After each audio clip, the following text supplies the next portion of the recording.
Welcome to episode 10 of the Anime4All podcast. We are here. The title of this episode, well, I'm calling this one anyway, Aftermath, because it's essentially everything dealing after the fight with Deku and Chisaki. I call it Froppy Saves the Day. She was in the episode, yes. But, She saved the day. The Echo is back. Why is the Echo back? Why is the Echo back? This is going to be a pain in the butt. Oh, it's Did gone. that help? It's gone I now. turned my volume down a little bit. I don't know if that'll help or not. Well, I didn't hear anything. Why it would. What? I don't hear my voice again. So... What? I turned the volume down. I can't hear you.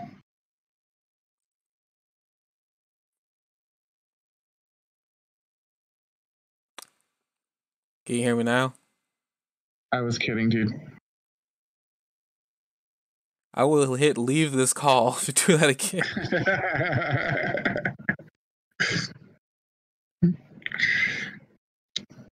Okay. All right, so you want to kick off Froppy to Saves the Day?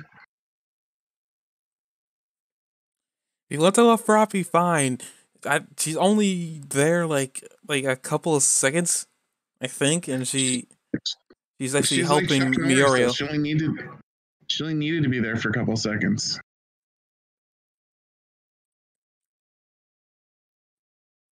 I forgot what she was even doing. I know last thing I remember, she was apparently chasing Sun Eater, and I think Miorio was there, or was he? I don't even remember that actually. She was. You want to talk about somebody saving the day? For crying out loud, Uraraka bound him with a gunhead martial arts. That's the real savior here. No, she's when she couldn't turn her power off on Midoriya, Froppy lifted up Eraserhead's head, and Eraserhead looked over and erased the power. But he needed Froppy to like focus him so that he could do it. I don't think she. That scene confused me because I wasn't sure what he. Because it looked like he just pointed at Midoriya. Midoriya looked at him. He said, "I'm sorry," and then he lifted his head up. I didn't think Froppy lifted his head up. Did she? Yeah, right before she saw that he was in trouble, and I interpreted that as Eraserhead was kind of like still groggy and he couldn't lift his head from the chronostasis thing. Remember the chronostasis thing had him slowed down, and she went over and lifted up his head so he could see what he was doing, and then he erased the power. I interpreted that as he was still like slowed down from the chronostasis thing. Okay, I'll take. I don't really remember. I'll take it. I'll take that as Froppy lifting his head. I didn't know what happened because I will be legitimately honest. I saw that I was so confused because he looked. Pretty much Midoriya looked at him. Like, well, Froppy looked at Midoriya and Eri going berserker on with our power. So we pan over and Froppy looks at Eraserhead. Eraserhead points at them, and that confused me because I was like, why would he point? And then he just suddenly lifts his head and his eyes turn glow. I'm like, what? I didn't get any of that. So if Froppy lifted his head, okay, that makes more sense. Because I didn't know what happened there. Because I was so confused. Like, I mean, if he could lift his head, sure. The chronostasis ability, he can either do it for a minute or an hour based on which hand or something like that he touches him with. So it looked like he touched him for an hour because he'd already been there way more than a minute. And if that was the case, then he would be down for about an hour. So he could probably use his quirk, you know what I mean, which requires no movement, but he wouldn't be able to like defend himself from being attacked by that knife that the guy was going to stab him with.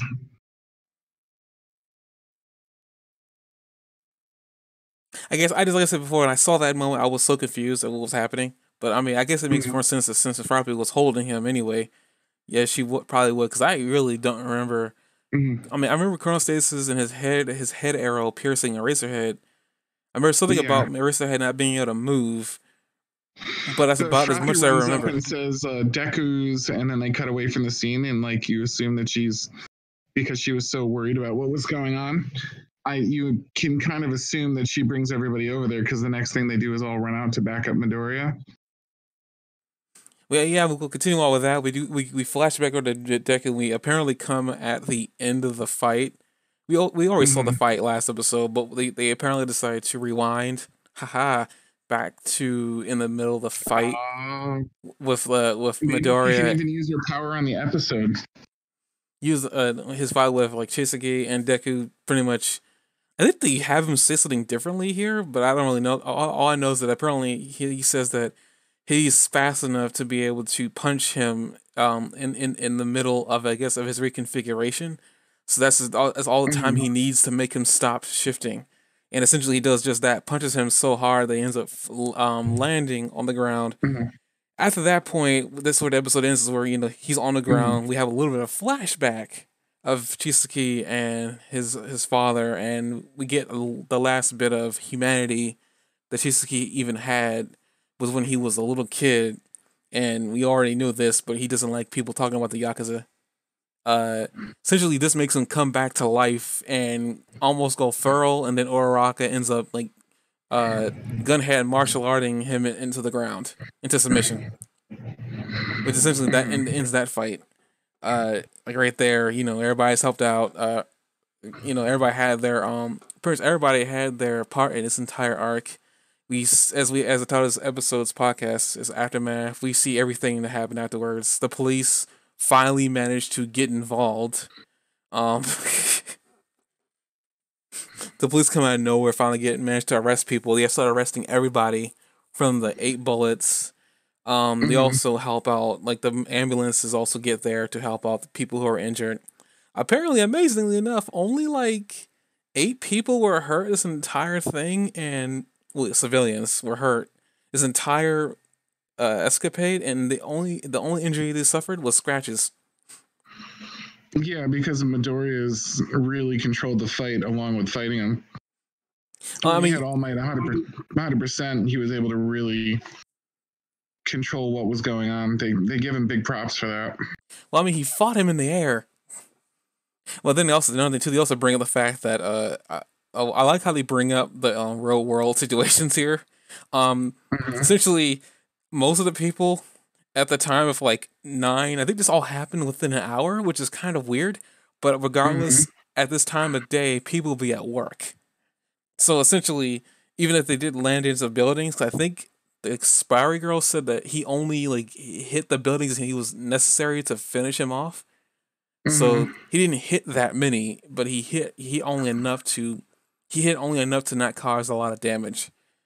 Plus, they evacuated the area the best they could, and plus he kept the fight into a specific area so that damage would be minimized. It almost looked like the fight before they broke out of the ground was the most damaging part of that. Well, I mean, the damage that done to that road wasn't really done by Midoriya. That was done by Froppy and the gang. Yeah. So I mean, now you start bringing Froppy in. I knew you were going to do that. It was done by Froppy and the gang. Mostly with Froppy using her tongue to slam or propel this giant man into the ground. But other than that, wasn't really done by Midoriya. If anything, I think Midoriya did the least amount of damage this entire arc, which is quite surprising. Like, usually there's more damage done by him here, but I guess it's him learning. Like collateral damage to buildings and stuff? Usually. Because, I mean, he usually will send somebody flying into a building and that building collapses on top of that person. It's granted, this entire fight, as I said before, he essentially sent Chisaki into the air and just fought him there. Yeah. So, essentially, there was really no damage to be done other than an airplane, which, surprisingly enough, that entire sky was airplaneless. So, if anything, he just got lucky that there was nobody in the air. Well, I mean, the sky's not like teeming with airplanes. But no, the thing is that entire fight, you'd think that an airplane would have at least, I mean, it would have avoided the fight, but you think an airplane would have at least been seen in the background. It's just like, oh my goodness, an airplane in the background, and Midoriya would have been smart enough to kick Chisaki in a direction that would be far away from the airplane, but that's just me thinking. You know what a hard time you would have given me if I tried to pull some nitpicky, like, detail like that on you? Like, let me enjoy the show. Oh my gosh. All I'm saying is this is a hypothetical situation. I'm surprised with all this small detail they managed to pull in this entire arc with the people being How at about, work, an how about the fact airplane, that it's an the middle of the airplane. day, but there's not a single car anywhere on any of the streets? But I think all that's explained. Even my little tidbit is that I think everybody was just at work, if anything, and there was probably no flights that day, which I think is Was not even possible. a parked car. Nobody like parked. Those are houses that they were at, so I mean, I don't think all the cars would have belonged to all the working adults. Everybody brings every car they own every time they go to work. What happened? Everybody brings every car they own whenever they go to work. I don't know. I mean, Like, all right, time to go to work, honey. Time to bring all the cars. maybe everybody has their own car in the house. You don't know. You don't know what life. You don't. Did you really just say the wife stays home? I said nobody stays home. Nobody's sick. Has their car sitting out there. Nobody's car was broken down that day, and like they were waiting for it to get towed, but the tow truck got canceled because of the hero fight. I mean, you never know. Maybe the car did break down, but it broke down far away from the buildings. I'm just saying, like it's just as likely that a car would have been there as a plane. All I'm saying is it's a little bit too picturesque, but this is an anime, and I learned to deal with a lot of this stuff. Like, I mean, even there should have been at least one talking motorcycle. Moving on, I'm not gonna get onto that track. I know you're trying to do here. Essentially, yeah, Uraraka pins him down to the ground. Granted, at this point, Chisaki has lost all will to fight. I think that's pretty much about it with him at this point at this juncture, because they arrest him and put him into a stretcher, and I guess send him into the hospital to see if he sustained any injuries. They they carry Eri, because Eri at this point, after Eraserhead shuts down her power, she starts having a fever. So now she's in critical condition. Night Eye's been carried away. They're not sure Night Eye's going to survive this entire endeavor. Everybody, Kirishima's been carried away as well. Fat Gum's been carried away. Essentially, at this point, wasn't even there. Endeavor wasn't even there.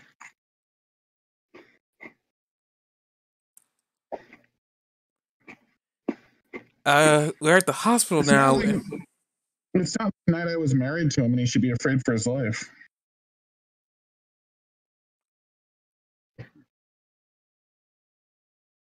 Moving on, we're at the hospital now. I guess we're seeing. Essentially, we cut to Midoriya. Pretty much the doctor saying that surprisingly, even though like other than your arm, you're surprisingly unhurt.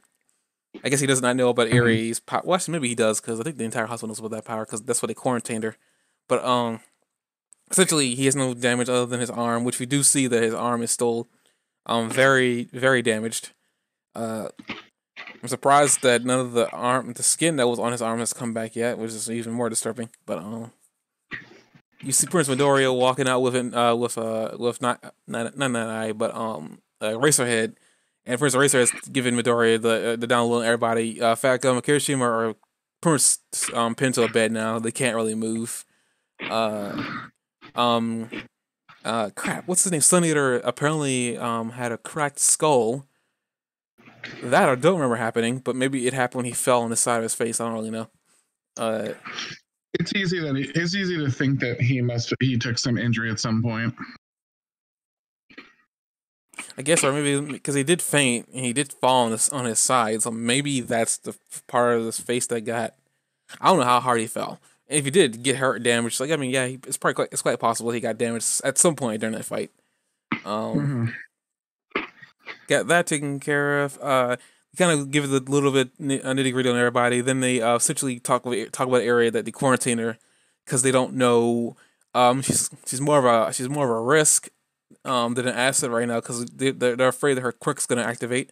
Apparently, according to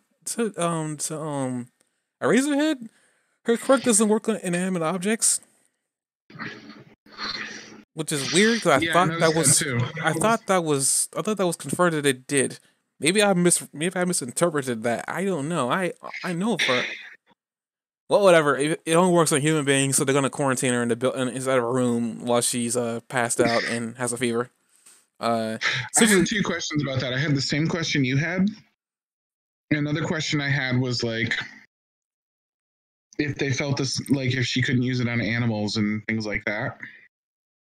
And then if she can only use it on humans, like, what if you bring her like people that are doomed anyway? Someone that's definitely going to die, that she could try her ability on as like a last ditch effort to save them, I mean, yeah, but Eraserhead said that they can't really depend on her because her quirk is too powerful and too unpredictable. They don't want to risk her activating it again accidentally. But yeah, to your point, they don't know what her quirk can be used on. They haven't tried. The only person that's even worked on was Midoriya because he only found it accidentally that her quirk is able to rewind. And Eraserhead even said that Deku was a unique situation where he was constantly damaging his body at a rate fast enough that her quirk was able to keep up. But if she had been repairing things faster, it would have been a different situation. So Midori did a 50-50 shot and managed to get the good ending of this. So like, but with Eraserhead there too, they would probably be able to flip it on for whatever amount of time they want, or then flip it off. Well, I think the idea is they want to see if they can get her to control it. Is what they they want her to do. They didn't say this, but I think that's the intent is that they want her to be able to control it so that Eraserhead doesn't have to be there. I don't think Eraserhead's gonna eat. It's gonna be a 24/7 babysitter. I wouldn't expect him to be that way, and he doesn't act like that at all anyway. Not a babysitter per se, but like it seems like. Well, that's what he would be though for her. That's what he would be for her though. He wouldn't be anything else but a babysitter. But he's a teacher too, and they, like I said, their powers could help each other. And she doesn't have to be here; she can be wherever he is, so he could just take her with him.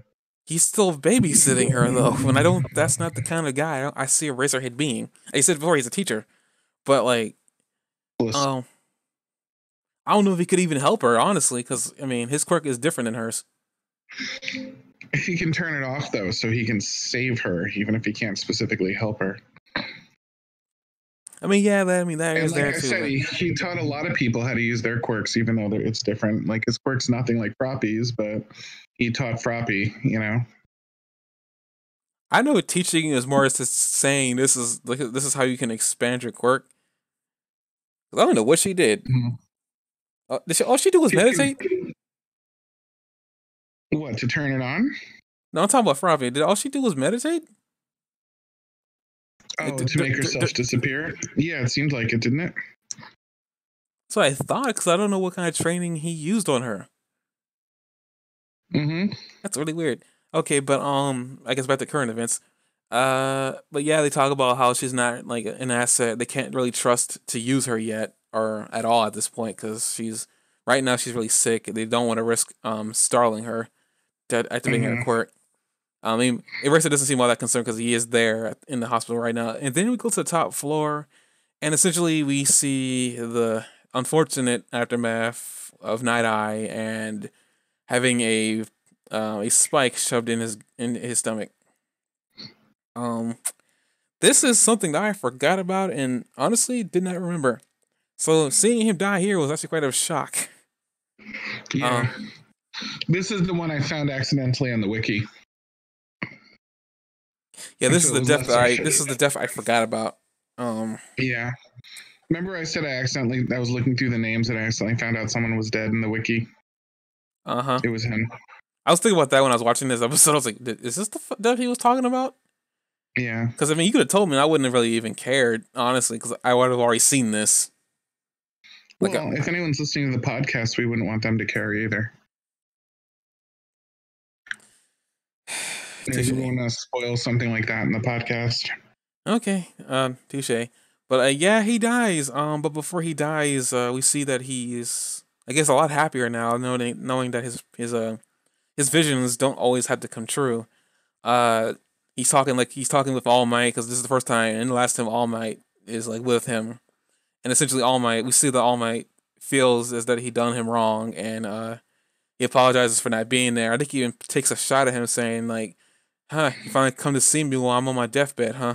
And then he doesn't have anything to say to him about that. So Yeah. that's kind of like Night Eye's, his funny personality playing through, in a dark humor sort of way. Um, you see that Night Eye is like telling him that like he's essentially glad that Midoriya was able to twist the future as he said he was going to do, and as all this is happening, they have a good angle of like All Might and then Midoriya standing side by side, but the background is like a door. And my mind was like, "Yeah, this is where Midoriya is going to come in," and Midoriya for sure burst through, pretty much yelling at him to survive that you got more to teach me, and Mhm. this is where we draw another parallel with the whole when essentially when All Might was fighting All for One, or even before then when All Might was fighting Nomu, Deku Mhm. was in his mind saying that you still got more to teach me. I don't want you to die yet. Please fight and survive. But in this situation, it's a more of a finite thing, and we see that Miura does truly care about him. We also hear from Night Eye in his own mind that he initially was using him to get the quirk out of All Might, but only for his training to make him care about him to the point where he was proud of him and what he had become. And as he's dying, he says that your future is bright. This is the future that should not be changed, and he just essentially Mhm. passes away. I think it's interesting that he's when Miorio comes in there, like he says, "My only regret is," and then Miorio runs in and he talks to him. It's almost like it was like answering the question. Like his only regret was that Miorio suffered for it. Well, I mean, yeah, when he came in there during the fight with Chisaki, after he found out that he did lose his quirk, and he felt very responsible for that. Mm-hmm. He literally ran past Midoriya and hugged Miorio. Uh, so it's like Yeah. clearly Miorio was his one and only his one and only concern. Uh, so I mean, yeah, it's like it shows that clearly according to Night Eye, he only trained him to as a vessel. But later on started caring about him, and we see this as he actually is coming to his end here. Um, Mm-hmm. but yeah, it's very telling that Night Eye had a character arc in his own way, and at the end of it, he managed to find out that his visions aren't 100%, and I guess in a way he's kind of entrusting the future to everybody and All Might. Because even before that, I guess before he dies, I skipped over this little tidbit too. Is that as before Miori even walks in, Midoriya is, I think even before I think All Might was there. I forgot what happened or what the order of events happened, but I know Midoriya said that All Might is going to try to live. Like so, you should too, so you can I guess see each other and apologize or whatever. I guess it's like even after all this, he's still thinking about that breakup that he had a long time ago when All Might was like hurt and injured very heavily. Mm-hmm. So I think Night is a pretty cool character. I'm actually quite upset that he's died here, and I think that's kind of why I blocked it out of my mind. Yeah, it was a very sad time period moment.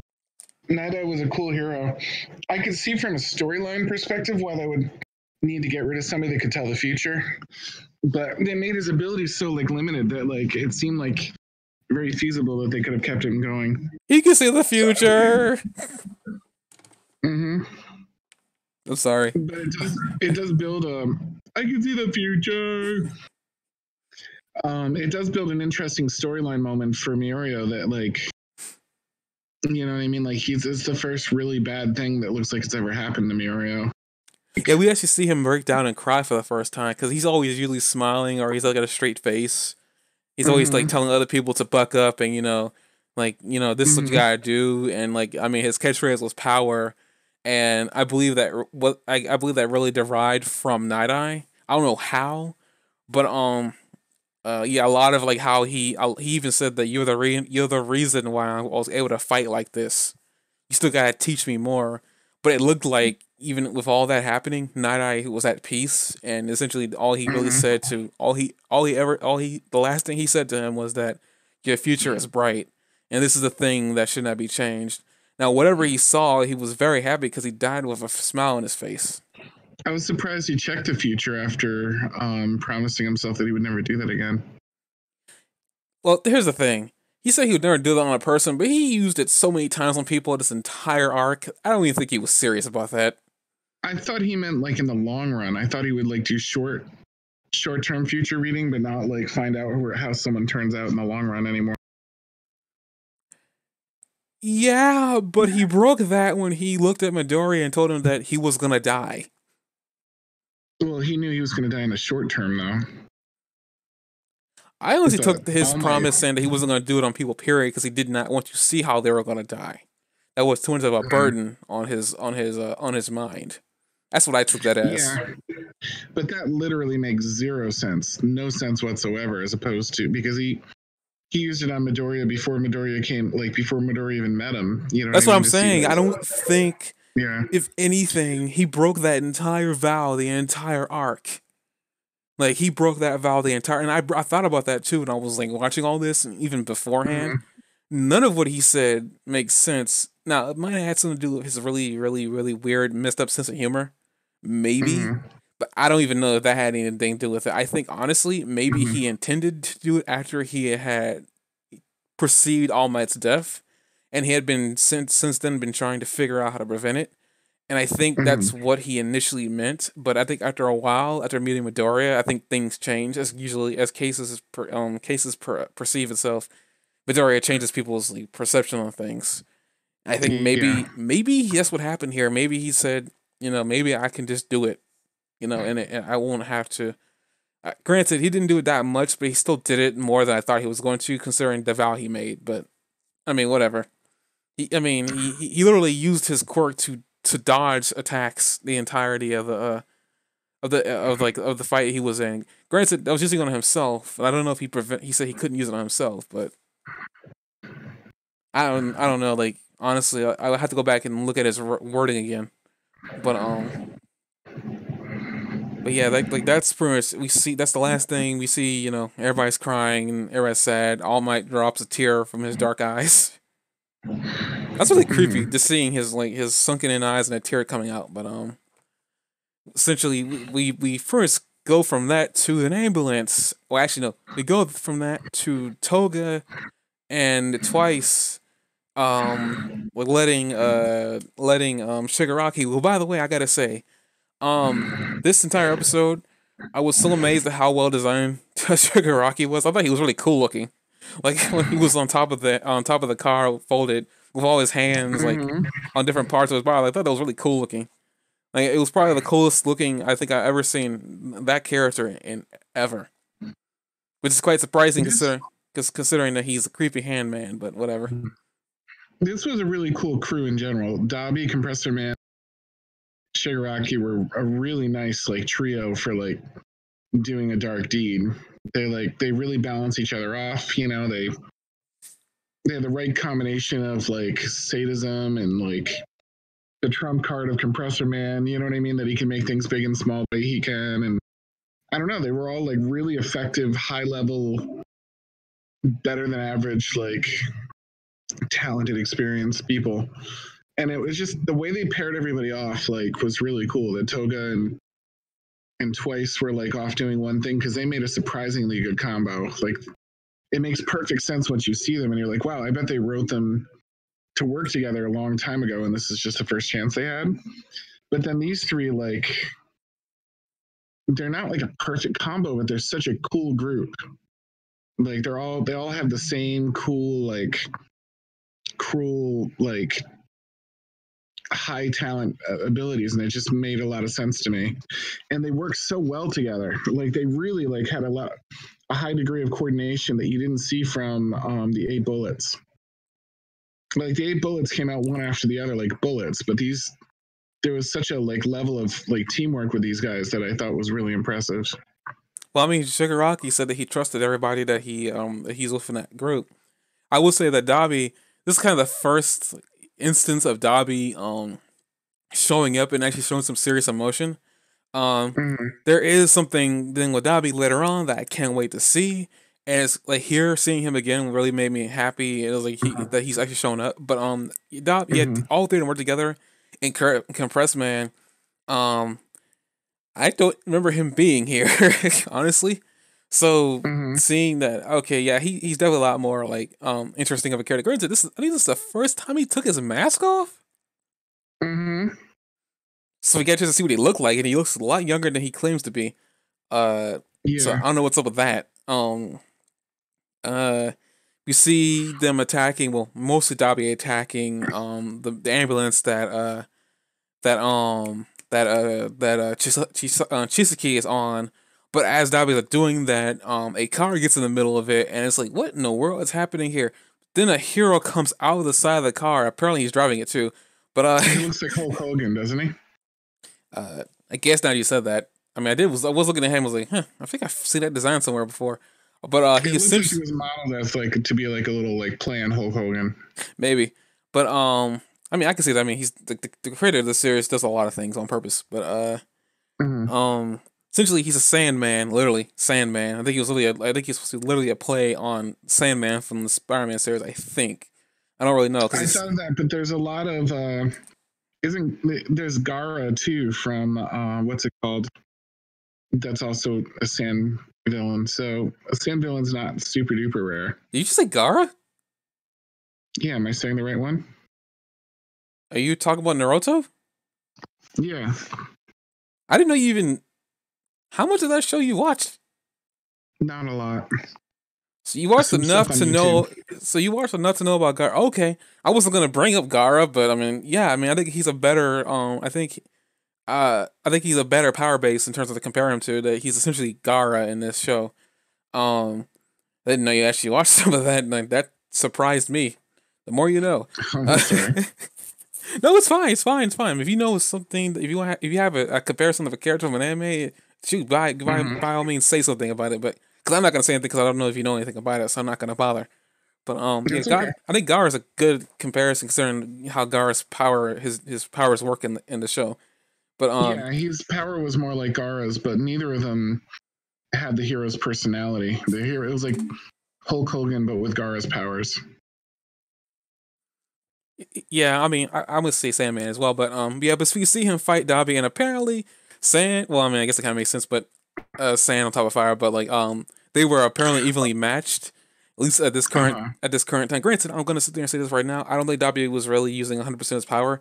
So I mean, even if they were evenly matched here, it probably is quite certain to say that I think Dobby is stronger than that man.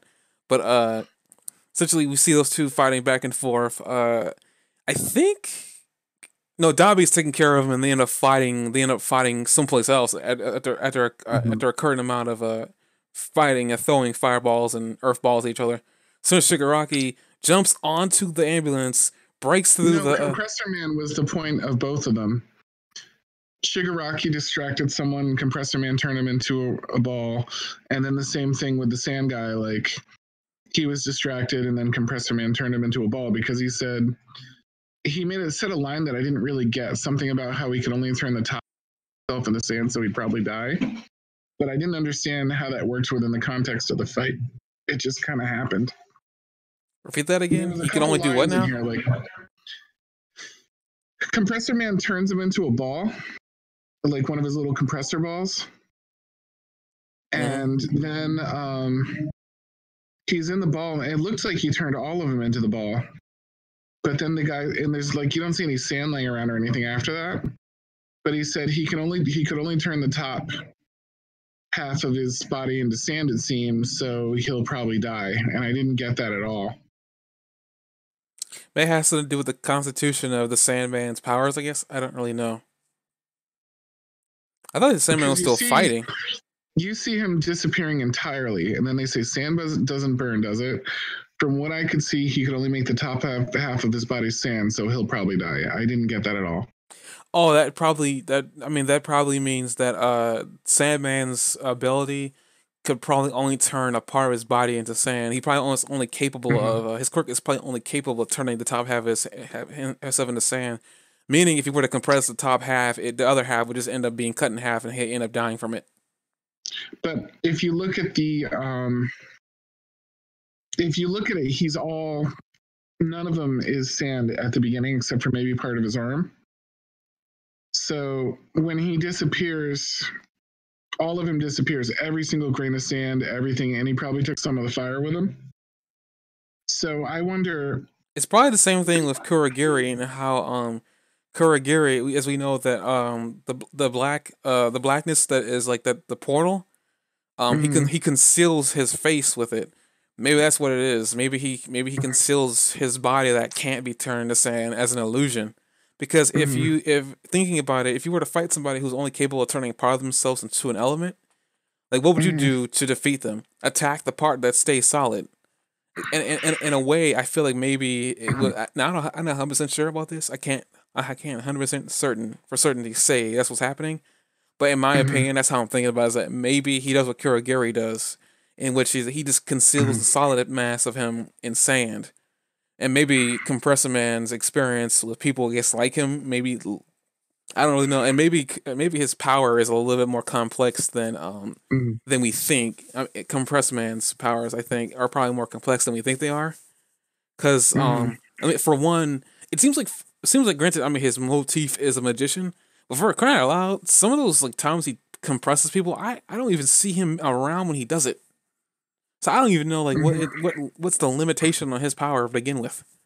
So it's like one of those things too, because he seems like he can do it at the flip of a hand, and then he can release them too when he wants to. Like it seems like he does it effortlessly without much of a problem. And I think he can still do it with the metal arm. I think, I don't really know.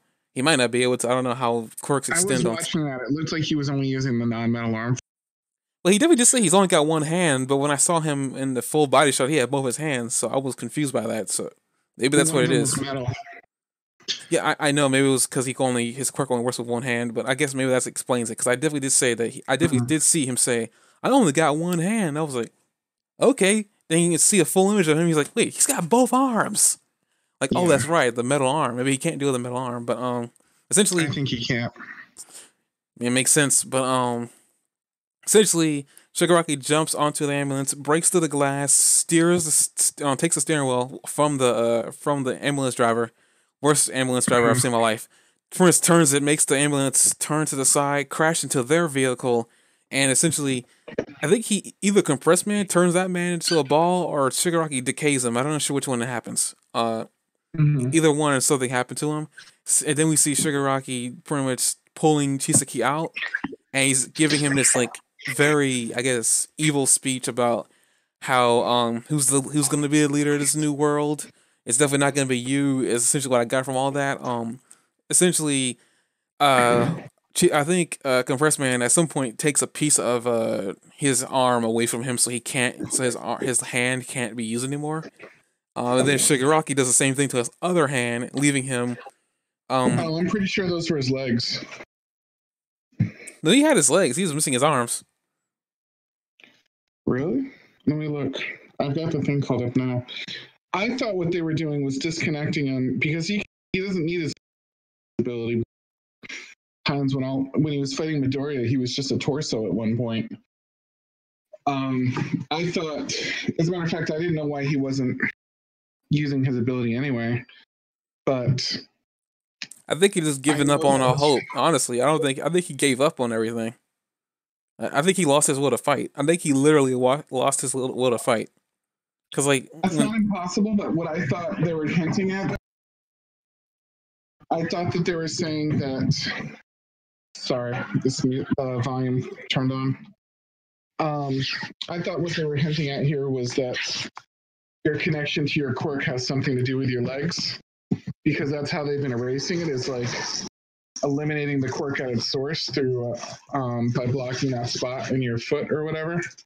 That seems to be the source of quirks. I still don't buy that, but whatever. I thought they were getting rid of his legs to sever his connection, because he doesn't need. Of course, that would make as much sense as his hands, based on what you were telling me, because he was just a torso at one point. So I don't know why they did that then. Because if they didn't take his quirk away, can't he just rebuild himself? I guess I'm actually trying to look to see if maybe he doesn't have his quirk anymore, but I cannot find. Oh, here it is. Hold up. Maybe he did lose his quirk. I don't even know. I thought they were taking his quirk away from him, because if they just cut his legs off, that means nothing. We've seen him reform his legs several times. Uh, They taunt him about being quirkless, don't they? no, Shigaraki says that for somebody who doesn't, who's someone who doesn't like people having quirks, you should not be concerned about your own. And all right, now you're a powerless, helpless, quirkless man. That's what he says after he cuts off whatever one it was, whether it was his hand or his leg. But you're right, it is his hands. You're right, it is his hands. If you look at 1302, I don't know if you're watching with Verve or not, but in Verve 1302, you can see that it was his hand that they removed. That's what I thought I saw. I was just poetic. That makes huge poetic justice for Compressor Man to take one because he lost a hand and now you lost a hand too. That's what I was saying. I know the Compressor Man took like his wrist or whatever from him, but then Shigaraki came out of nowhere and after taking taking the bullets, he pretty much just decayed his other arm. Yeah. But you're right though. Now I'm thinking about it. His fight with Midoriya would lead you to believe that he doesn't need to make any physical contact with anybody. He could just reconstitute himself. So I don't know if it really is just him taking his hands away from him as a way to repay him back for taking his arm, which I mean would be poetic justice. Because I mean I know did say you're a quirkless man. That was their exact word. So there's something here that's going on that just doesn't make sense at all to me.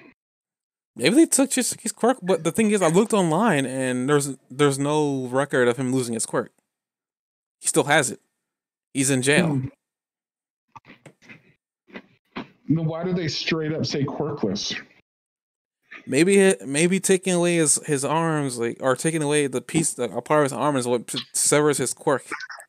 Maybe if they sever his veins and everything from his rest of his body does not know he doesn't have any hands, and essentially, I don't know how his quirk works.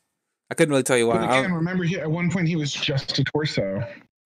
Yeah, but he didn't lose his he didn't lose his. In a sense, he didn't. He dissevered his own hands. It wasn't severed by anybody else. I'm looking at the beginning of the episode before the credits even roll because I think that's where you can see that he's just a torso at one point. No, I know he's a torso, but what I'm saying, I think he destroyed his own limbs. Yeah. To do that, he wasn't his in this situation. When he was tied down, Shigaraki and Compress took away his arms.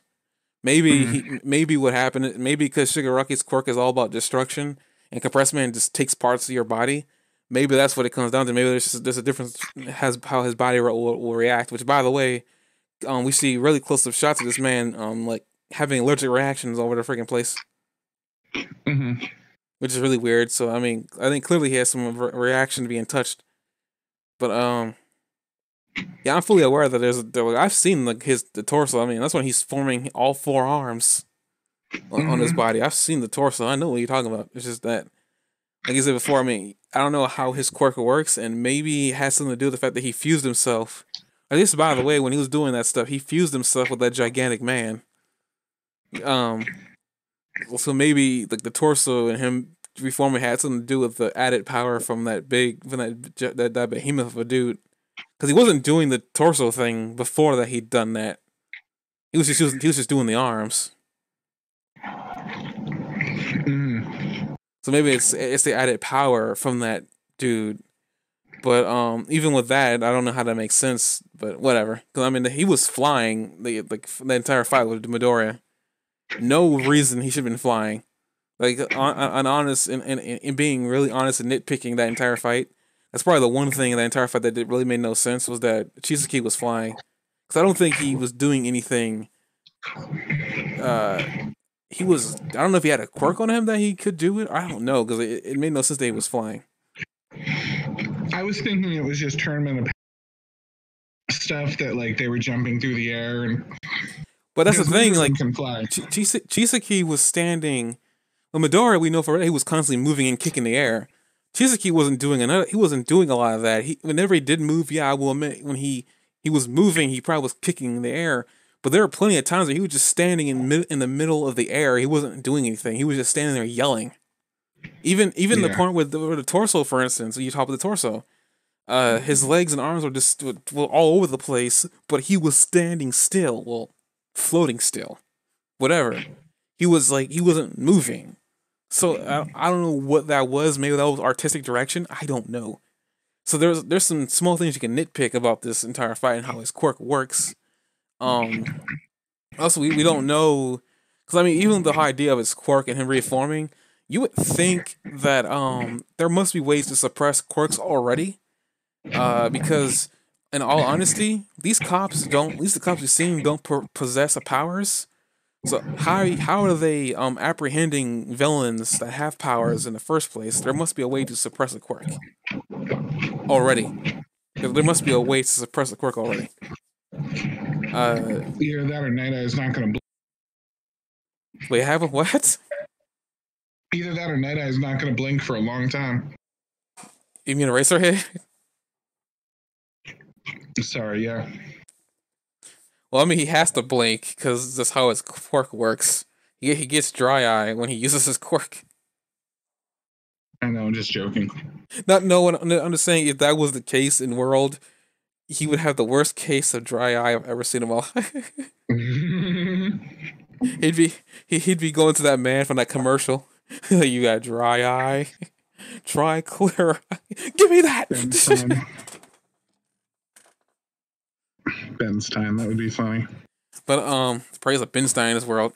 But so essentially after he does that, he says that like he gives him a speech about who's gonna be the real ruler of all this, and since we know that Shigaraki's planning to take all the work that Chisaki did and I guess funnel it to something, I guess. Maybe he's gonna try and taking away quirks from heroes. He's probably not gonna dangle the serum in front of them. I would think, if that's what he's trying to do. I don't know what his plan is with the bullets. He's only got like 4 of them now, so we got to keep an eye out for that. I imagine that one of his targets is Midoriya. He might at the moment. Actually, speaking of Midoriya, I guess this is a good question because I think we reached the end of it. Because like this is like the last things that we see that just yelling in pain. I guess we could talk about a badass moment. I mean, it's a badass moment for Shigaraki because like he's done something that we haven't seen him done in a while, which is actually take control of a situation. Usually he's the one in the back. He's usually the one in the corner scratching, like a crackhead. Yeah, he like had like he finally had the long-term plan. This is pretty awesome.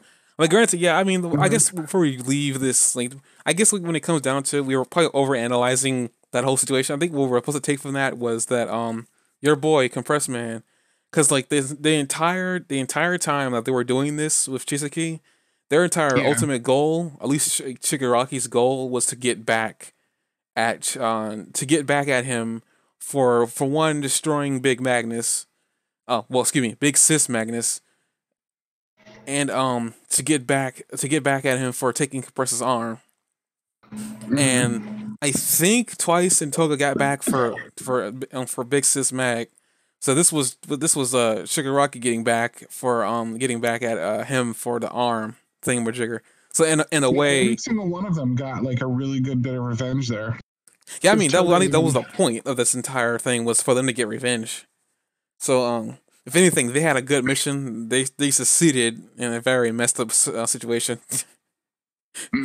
Thumbs up in that entire thing, because like I said before, like for me, it was really cool seeing how cool Tomura could be, because half the time he isn't cool. He's like he's all over the freaking place. So seeing that he had control of the situation, he knew what he was doing, he knew what to do, he knew when to do it.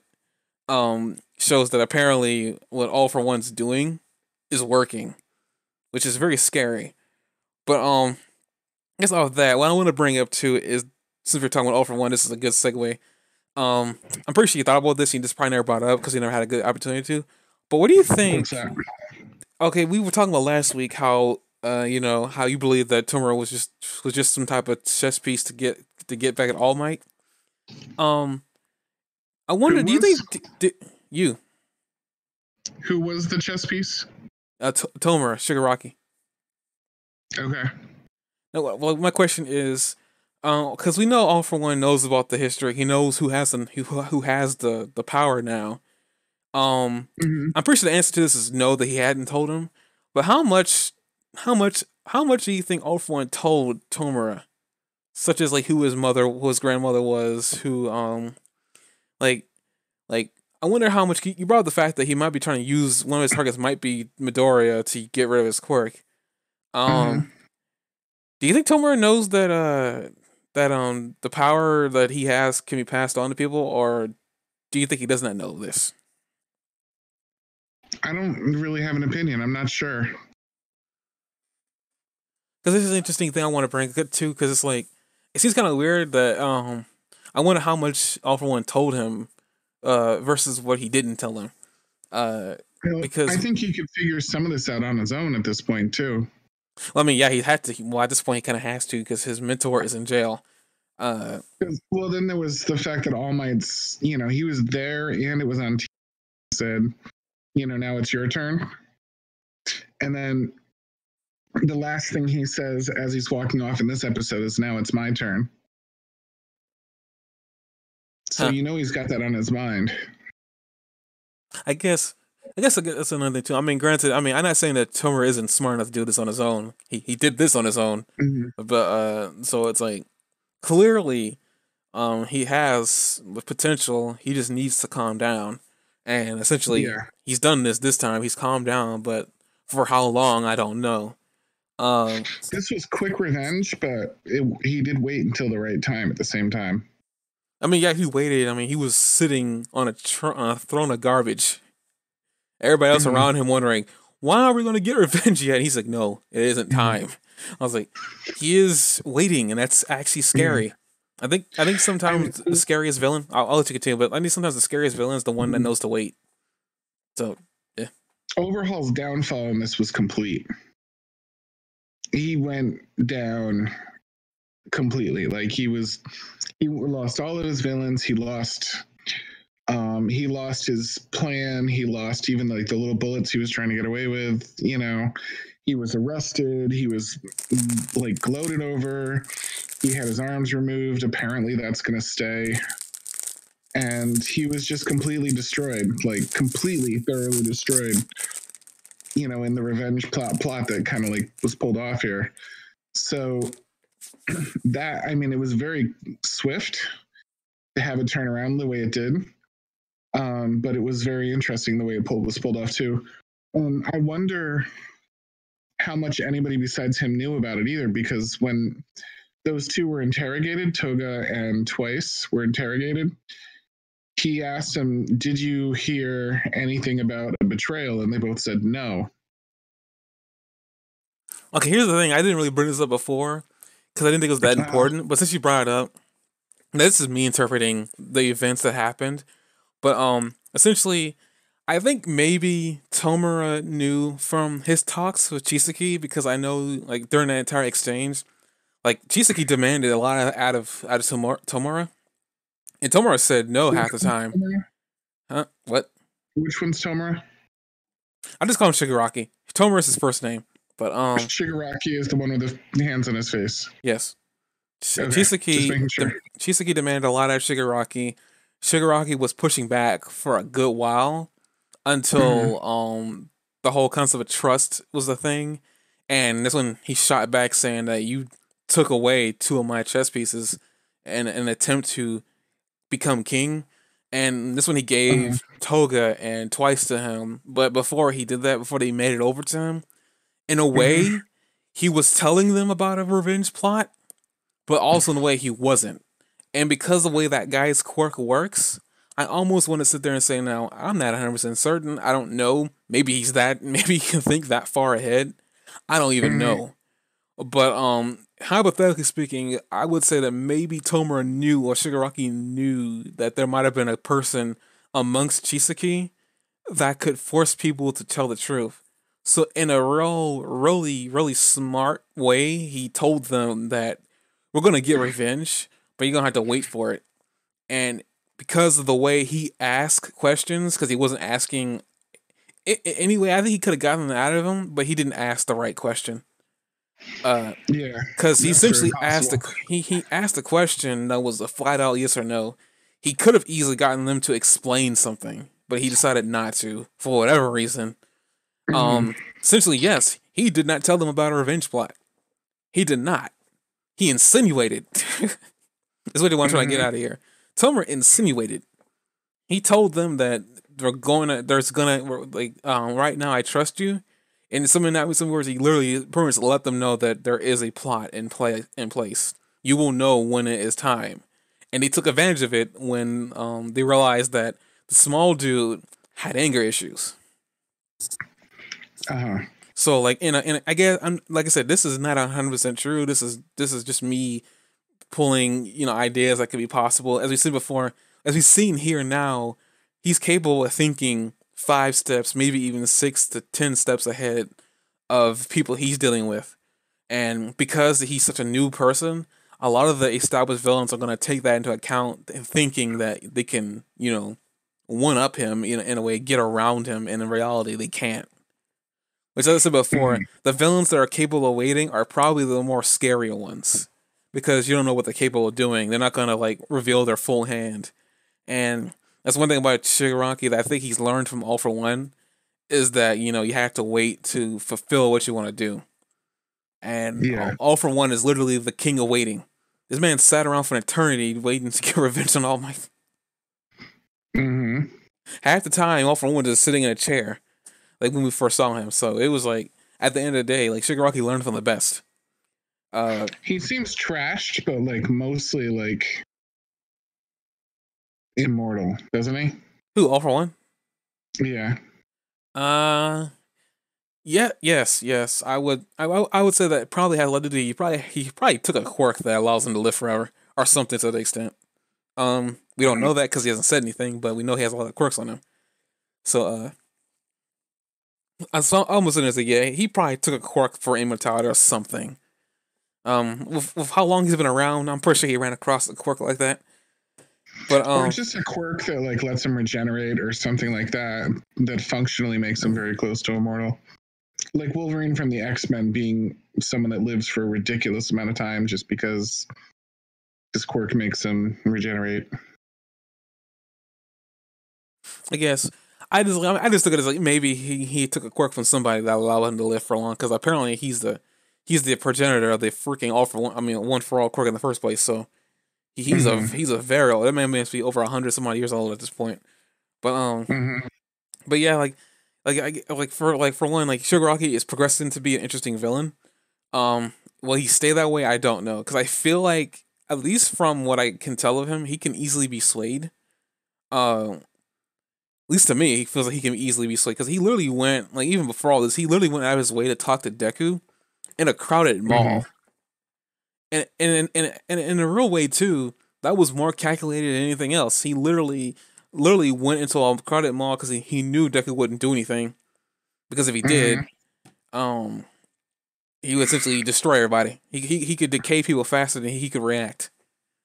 So And plus, Deco wouldn't start a fight in a crowded mall if he didn't have to anyway, just to not endanger people. but yeah, that too. I mean, that's kind of the basis of it. I mean, I think he knew what to do to get Deku to sit down. Uh, Mhm. so in a real way, this isn't the first time he's done something smart. It is like something I guess something like this is something you can't overlook.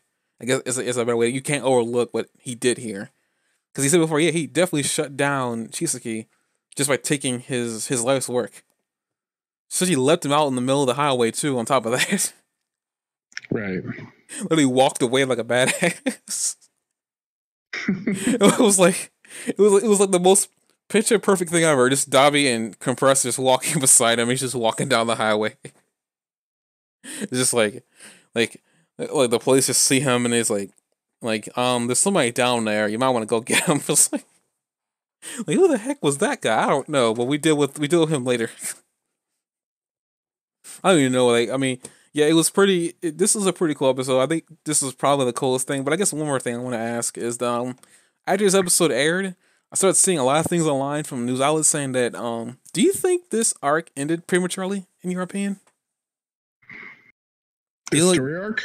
Yeah, like Chisaki's arc and everything. Like, they did think this entire thing ended kind of prematurely, or do you think that it progressed in a way that the show has shown us that it progresses with Mhm. stories? What really threw me off balance was when they arrested him, and then they were coming down and attacking the police van. I thought they were I thought the plot twist here was going to be that they freed him, and then they had to hunt him down again. And I was like, well, that makes sense because we're only on episode 10, and he went too fast. But like now, like I have no idea what to think because yeah, the story's over and it's sort of awkward. Like now I don't know what the arc is.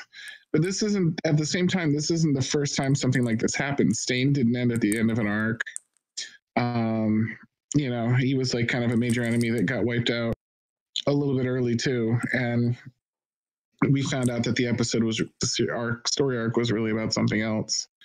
So I don't know. Like maybe this is a 2 arc series, this season, but like it did seem like they spent 7 or 8 episodes building it up and then 1 or 2 like knocking it back down, which was abrupt. I guess it's also defeating this whole thing. I mean, when I was reading this arc in the manga, I feel like it's lasted longer. Because I'm gonna say this much, I could be wrong, but I feel like there was a part of this arc that they skipped over, and it has to do with the girl with the sparring ability. I say this because I feel like in the comic, they gave her a personality, and they kind of gave her how she fit in the big three. But I feel like they skipped it over, and I can't figure out why, or if I just dreamed that up. Mm-hmm. I'm more willing to believe that maybe you just skipped it over. But like, does that mean we're gonna get it in an episode later? Like what happened here? But if that's the case, they would have to do it real quickly before like all this settles.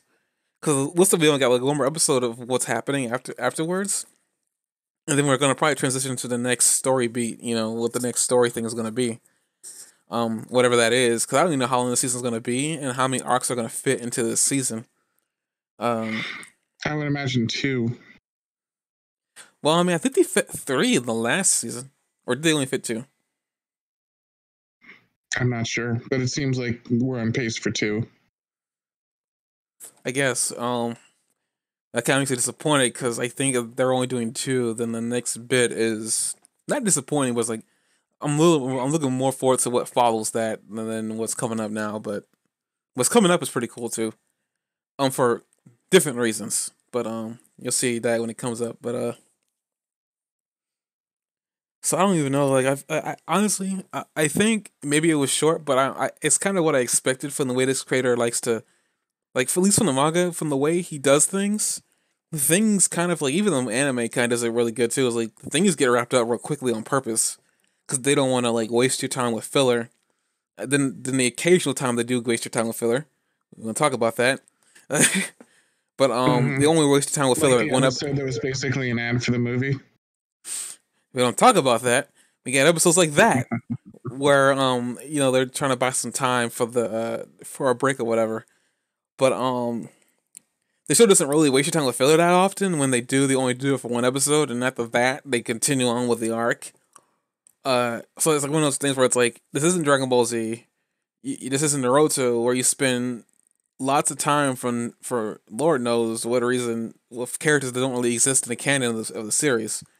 Um, so like for here, like as far as I can tell, they haven't wasted too much time. Even the characters that were fan made, they didn't really waste too much time even when they were introduced. I mean, for crying out loud, like we didn't know what Center Commander could do until he came in and arrested the big dude. I forgot his name. The guy who could punch like a machine gun. He arrested him. He managed to restrain him.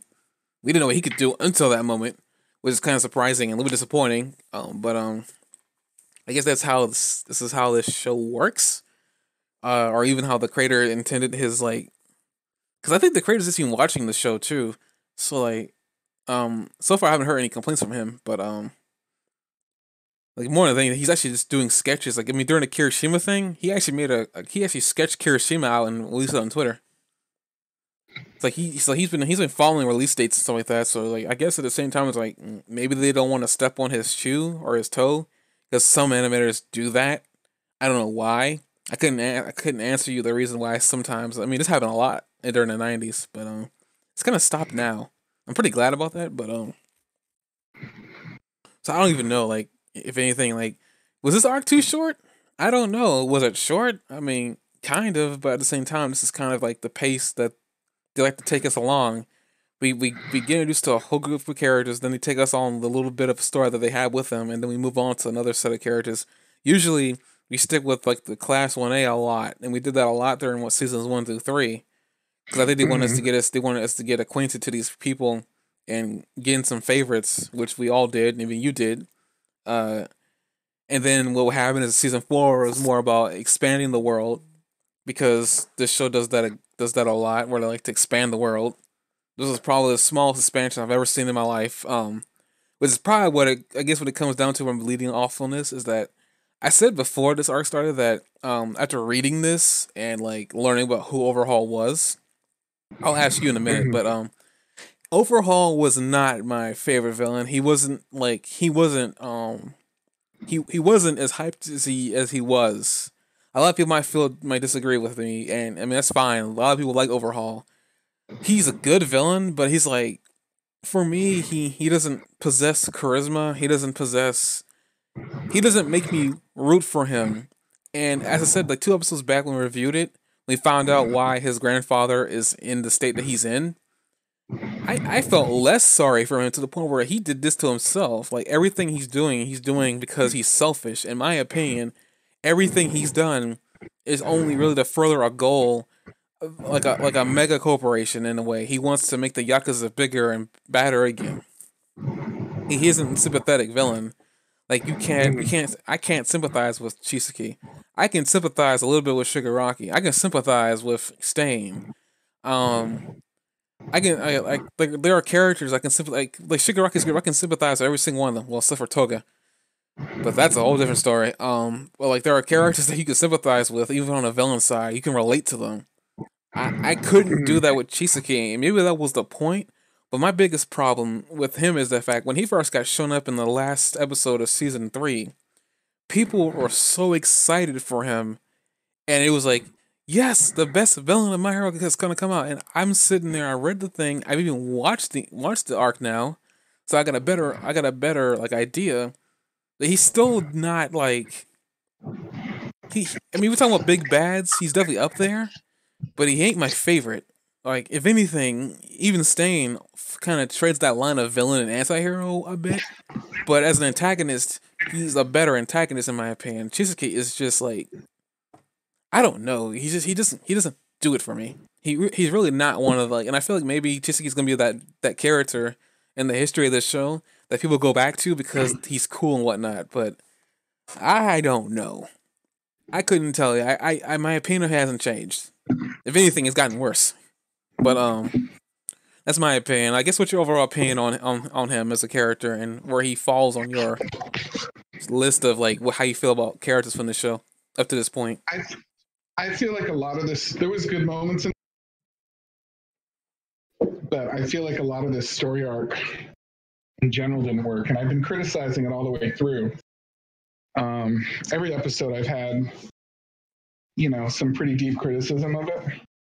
And as the story's ended now, like I said, like it seemed like they were putting all of this stuff in there and putting a huge amount of work in the universe building and getting like new things established. And the whole time I was watching this, I was like, okay, they're doing a ton here, but they obviously want to get a lot done so that they can have the payoff.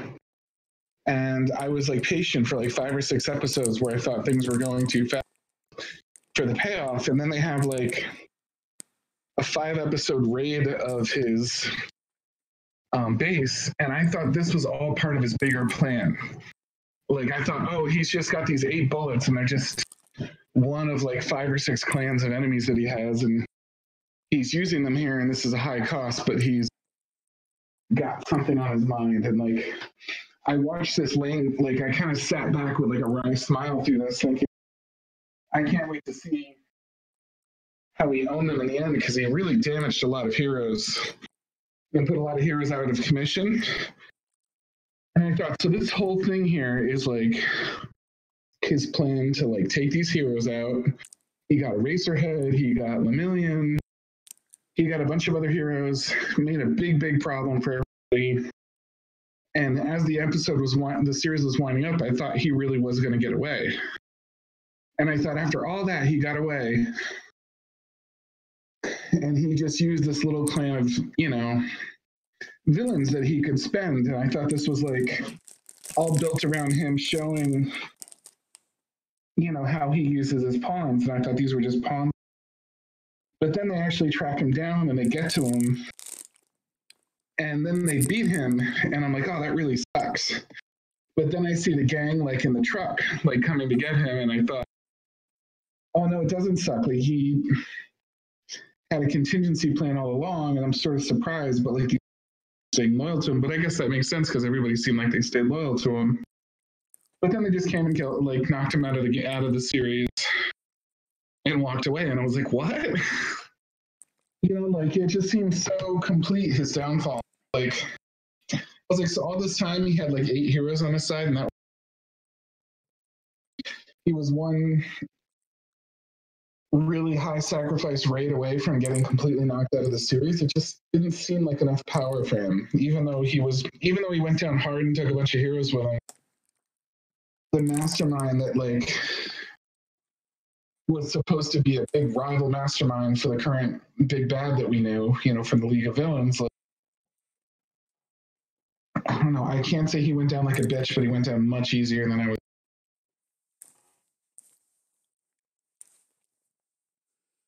I guess maybe that's why he misses the point for me. I definitely did say I came out with when this all started as like he's not my favorite villain. He's a lot of people's favorite villains. But I sat there and said that he is not my favorite. And I guess when it comes down to, you probably put it in better words than I could have. They from all the hype I was getting from him, I was expecting a lot more. And all I really got was a little kid who had all this money. Well, not a little kid, like a 18-year-old who got out of high school, had all this money and built up an enterprise by 25, and essentially was about to execute his plan, even though it was like a year off of really coming to fruition. Because I had messed up by letting my idiot pawns go and buy something for a project that needed to be taken care of, and because I trusted him with this, one of my rivals got a hold of the information that they shouldn't have gotten a hold of, ended up finding out where I'm doing all this and screw up my plan, and this all happens within an hour. Now, I can't say this actually happened within an hour in the show, but I feel like it happened within an hour because I think they said at 9:15 is when this all ended. I feel like they started at 8 o'clock. And if this happened, like that. It did? No, just like, I mean, you're right. Like, it all happened before the end of, like, But, essentially, yeah, it's like, I guess what it came down to is, like, I think maybe I was never going to like him to begin with. But at the same time, like, when he got introduced, people were all hyping him and stuff like this, and, like, he was this or that, and I couldn't find, and this is the truth, at the time of this him getting revealed, I couldn't find one negative thing about him on the internet. People were sucking his dick. I'm sorry. But people were, like, they were giving him deep head, and, like, oh, he's gonna be cool. Like, people are praising him. He's really good. He must be better than Stain. I read the manga. I get to the end of it, and I kid you not, I wasn't impressed. And I think the thing was, I was impressed with him as everything was going along, but then it got to the end, and I sat there like, whoa, what was that high? I think I was high for a minute.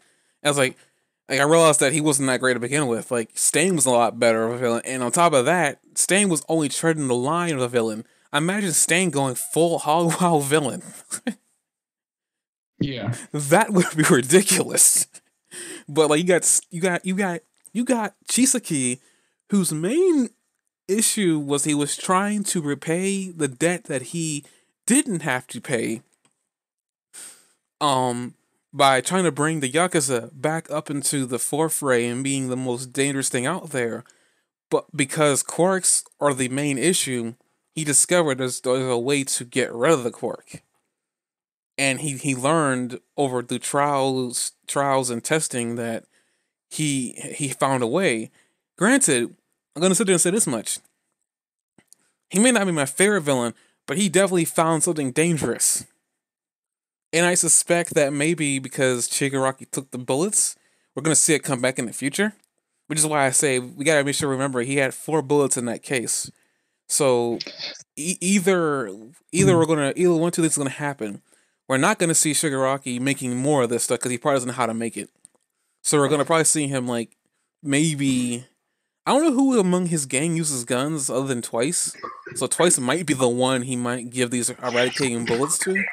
I don't know. Right. But we gotta make sure that we gotta make sure we remember they had 4 bullets. And anytime we see a bullet in the quirk disappearing, we gotta make sure we mark off the bullet number so that way we know we can keep track of it. But I have a question for you related to that too, though. The bullets. Yeah.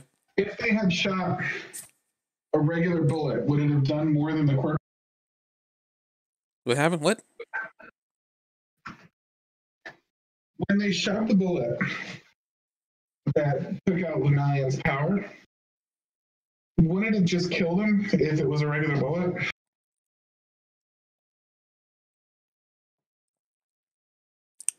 I mean, yeah. I mean, if you were to swap out a bullet, it was worse than a regular bullet. Well, the whole idea was he was trying to get rid of their quirk, and that's what he was trying to do with Miorio, because he figured that Miorio's only this good because he has this quirk. I mean, lo and behold, we found out no, he wasn't. His quirk was just an extension of his ability. But I mean, yeah. I mean, if a bullet, if he had been, if it's still a threat with his, even with his quirk on, he turned out to be still kind of a threat. Yeah, no, but that's because I don't think he knew. He knew exactly what he was capable of. And that kind of makes another thing too. Of like, I think like this entire arc is great for one thing and one thing only. Not every villain's gotta be or antagonist has gotta be a 100% hit out of the park. But at the same time, it's more like I appreciated what he was trying to do. I just didn't appreciate the way he was doing it, because it's one thing to make a sympathetic villain through a flashback. But every single flashback he was a part of, besides the one where he was taken in by the Yakuza, I was sitting there thinking, every single thing we're seeing the boss is saying no. He doesn't want no part of this. He's telling Chisaki to calm down. This is not what I want to do. Like I said before the last review, I said that it doesn't seem like he's all that concerned about the Yakuza and where they stand in society. If anything, he's more concerned about being a family man and, living out the rest of his life in peace. So let's explore that for a second, though. He disabled his father figure. Sorry, you cut out there. Continue. He disabled his father figure, put him in that hospital bed permanently, as his way of putting him away for a little bit until he could get him like the place where he could restore him. So he took his quirk away. Like I said, they did say you are a quirkless man now. Then they also took his ability to save his father away. So do you think some of his cry of agony they had as they walked, I thought of the best way to hurt you? But here's some of that cry of agony was, we also sort of just killed your father. Okay, here's the thing. We're assuming, I'm not saying he didn't, but we're assuming that Tomura knew that he did that to his father figure. I'm willing to bet that Tomura didn't know that. He only did that to get back at him. But I will say that his cry of agony was definitely saying that I lost the only way to save my father figure. Because we do see his father figure in the bed after all this happened, and then we cut back to him and he just screams. Yeah. So clearly he was thinking about him when all this happened. Which is kind of why I sit there and said that he definitely felt defeated. I don't think there was any point to him escaping at this point, even if he could escape. Granted, what he did before, you kind of think he could, but we're not gonna get into that because it's a whole different debate. That's like the freaking motorcycle and the lightsabers. We're not gonna get into that, at least not now. But but essentially, yeah, like, I really do believe that his scream was definitely because he said. I thought about that the moment it happened too. 'Cause I didn't think about it when it happened in the comic. I'm kind of glad to think about it now. But that was probably the biggest middle finger. It was unintentional, I think. So yeah, But I was thrown by that too. So I was just like, wow, this is a really multi-faceted feat. Like I said, he was destroyed. He lost in every way. Actually, then again, I say he didn't know, but actually, there's a way he could have known. Twice and Toga were, with the gang at some point, and I honestly feel like I don't think Twice and Toga would have just sat around and did nothing, considering that they were there to do reconnaissance for the League of Villains in the first place. They probably accidentally found the room. They probably accidentally found the room, and they probably told him. I mean, this is something that I have it off screen, so I don't know. But maybe they found the room accidentally, though all that ruckus, and told Tomura about it. And Tomura said that, oh, this is gonna be even sweeter. Like, and essentially, not only had Compressed take a piece of his arm back, it also decayed the other one, so he couldn't save him if he were to get out. Right. So in a really messed up way, it's probably the biggest middle finger to him ever. He's like, yeah, this is what you get for trying to take over my league. Saying that I'm a bad leader. I'm gonna show you. I'm gonna take both your arms.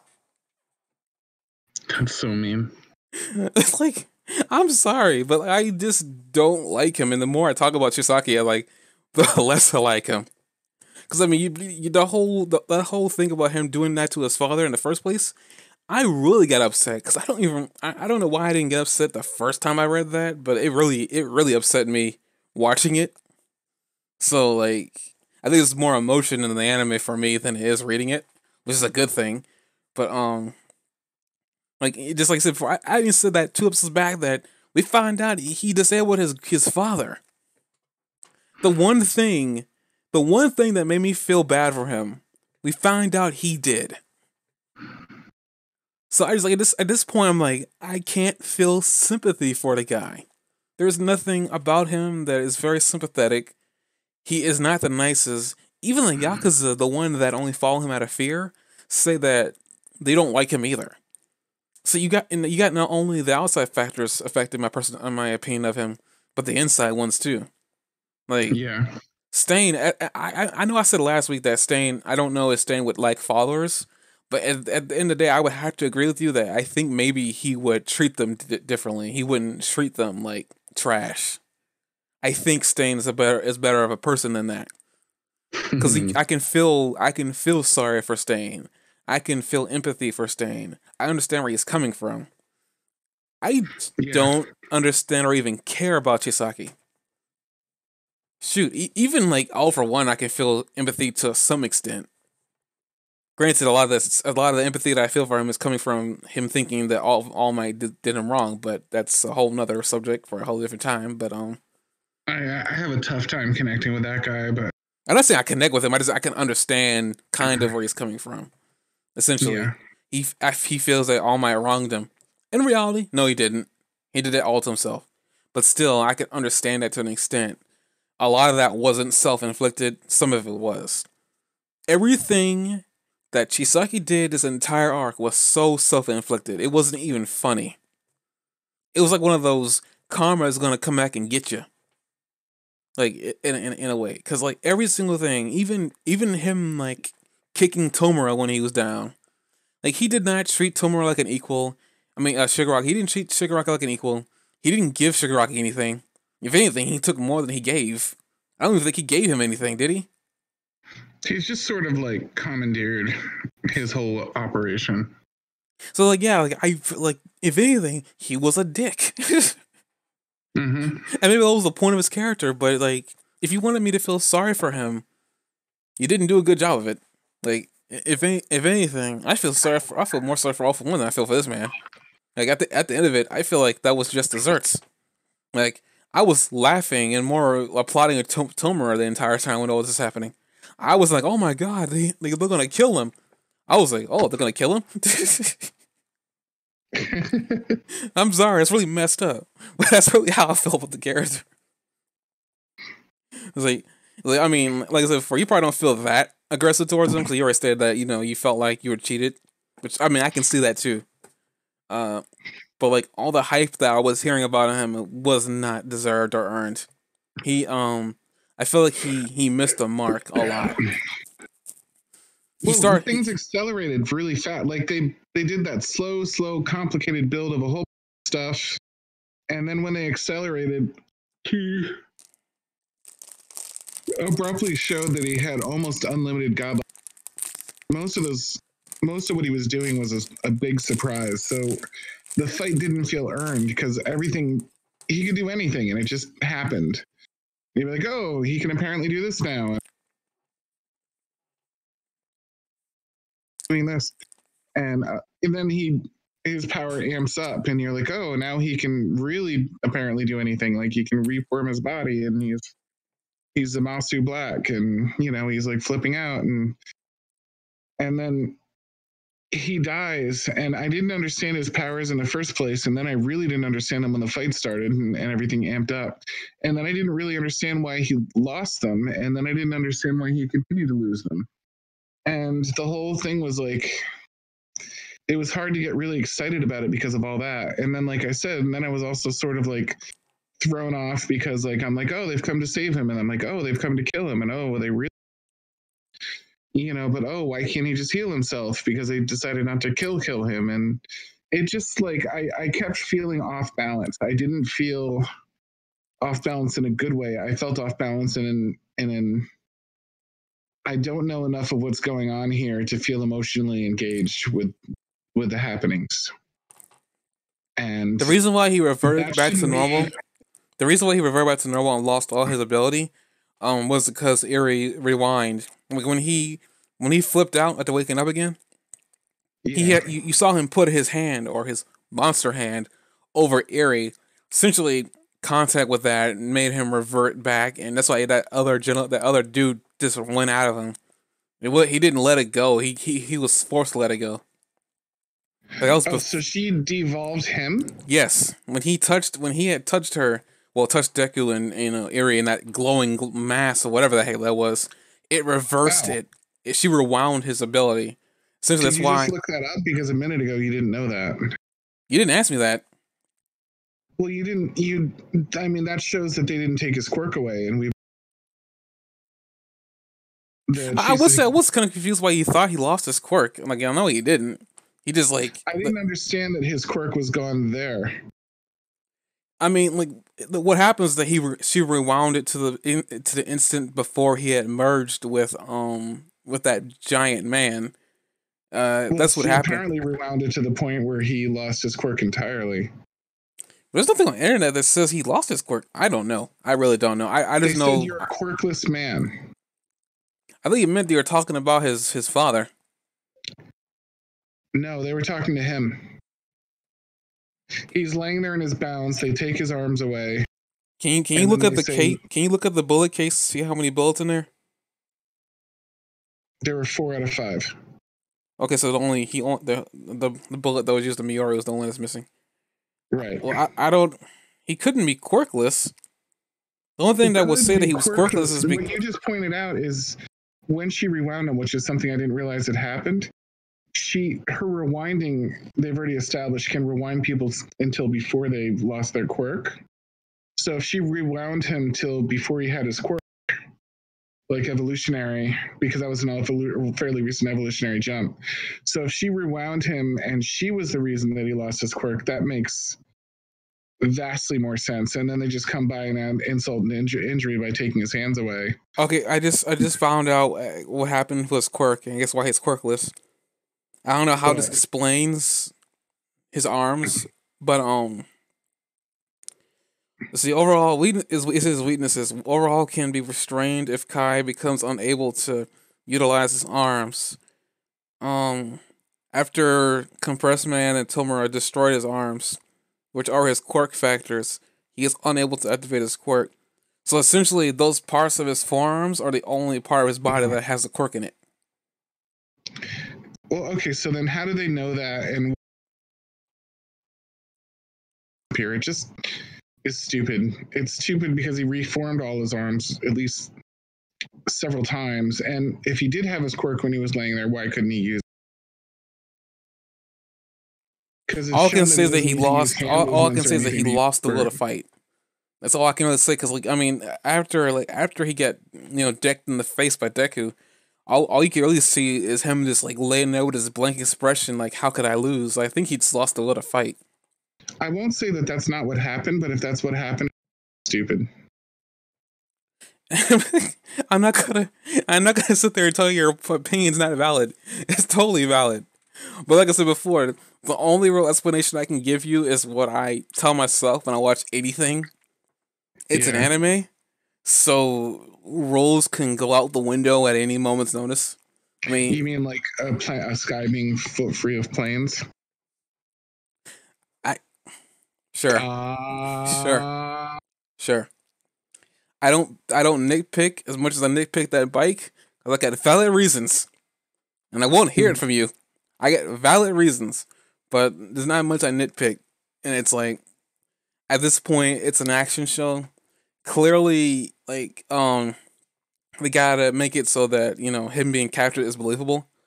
As for how they knew that's where his quirk was, I really don't know. The only thing I would think is the fact that this is a fact that they brought back up at the very beginning of season 4. That was a fact in season 1 or 2. Was the fact that people had to register their quirks when they get it. So that goes for anybody, even a villain. They had to register their quirk when they first get it. So maybe it's one of those things where like maybe scientists looked into it and found out that his quirk was in his forearms. That's the only thing I could think. I know, dumb reason, but it's the only reason I could come up with in universe. Like I said before, you already know how I feel about the stupid Pinky. I don't believe it. I refuse to believe it until they tell me otherwise. If you have to register your quirk, then why didn't Midoriya have any consequences for not registering his quirk when it became apparent that he had one? He did. They actually showed a flashback of All Might telling him he had to register his quirk. Midoriya actually did register his quirk. I don't remember that. It's very early on. It's probably a detail you just glanced over. But there was a scene where Midoriya was getting ready to go to UA, and he's talking to All Might. This is before All Might was unable to be All Might. There was a scene where he was talking on the phone and he was asking All Might how you fill out this thing or whatever, or what this is, and All Might just said this is something just usual. Usually when just take your word for it, you don't have to like show it or anything. I don't know what episode this would be. I know it exists, but I don't know what episode this would be. So I couldn't show you even I wanted to. Because if it was before the test, then that's a continuity error before the test. No, it was after the test. This is like when he was getting ready to go into like UA and stuff like that. Like he already passed the test. This is like way after he got accepted. It was like one of those things because I think they even bring it up that like you have to do that kind of thing. As for finding, like I said before, that's the only reason I can think of. But that doesn't really explain how Shigaraki got his hands on the information to begin with. I don't know. Yeah. I really think don't. It's because reasons. I hate raisins. Reasons. With that, I'm going to end this hobby. We're going to come back next week if the next episode of the Aftermath is, I guess, any good. If not, we'll figure something out. I guess until then, see you guys next time. Bye-bye, baby.